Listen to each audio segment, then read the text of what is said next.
Ito na, tetestingin na natin sa kung makakalipad na siya. Kung nakakalipad na siya kasi parang nagwawala na siya sa kulungan.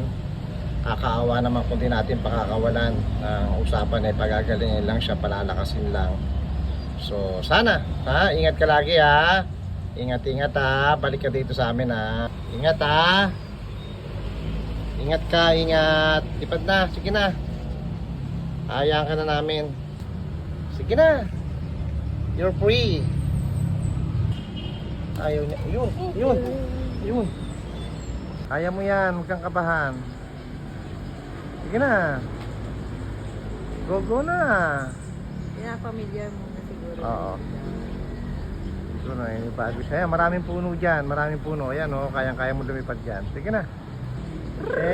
Nagwawala ka na sa kulungan mo mahirap na maikulong ka namin doon.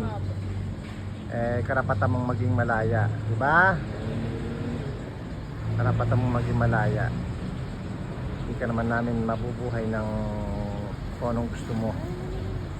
Usapan natin magpapagaling ka lang, di ba? Yun! Yay! Nakakalungkot din, no? Pero siyempre kailangan niya maging free.